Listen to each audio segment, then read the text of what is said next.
professeur Mayaoui écarte la réouverture des frontières. Le professeur Ria Mayaoui, membre du comité scientifique chargé du suivi de l'évolution de la pandémie du coronavirus, estime que la situation sanitaire dans le pays est très rassurante et stable, en comparaison avec la première phase, mais écarte toutefois une réouverture des frontières. Le professeur Mayaoui, qui s'est exprimé dimanche sur un plateau TV, appelle cependant à la vigilance, car le moindre relâchement dans le respect des mesures préventives pourrait potentiellement conduire à une dégradation de la situation sanitaire en Algérie. C'est pour cette raison que le membre du comité campe sur ses positions et se dit favorable pour le maintien de la fermeture des frontières. Il soutient que la suspension des vols est l'une des mesures qui limitent en grande partie la propagation du coronavirus, notamment la nouvelle souche britannique, laquelle s'avère plus dangereuse et plus résistante au vaccin.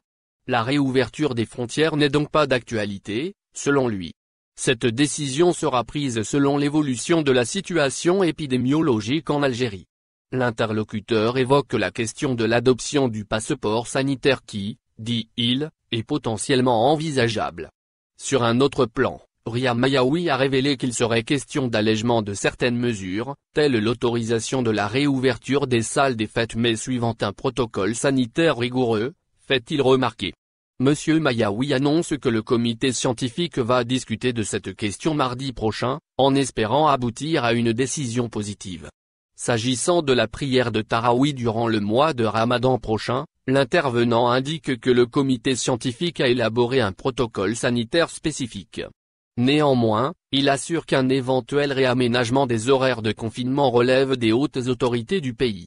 Par ailleurs, et concernant l'opération de vaccination lancée en février, le membre du comité scientifique indique que le nombre de personnes ayant reçu le vaccin contre la Covid-19 est estimé à environ 75 000 Algériens, révélant que 200 000 personnes se sont inscrites sur la récente plateforme numérique dédiée aux candidats à la vaccination. Le professeur Mayaoui a également souligné que les vaccins disponibles actuellement en Algérie étaient efficaces avec les souches mutantes, ajoutant que les sujets infectés par des souches mutantes seront placés en quarantaine pour 10 jours.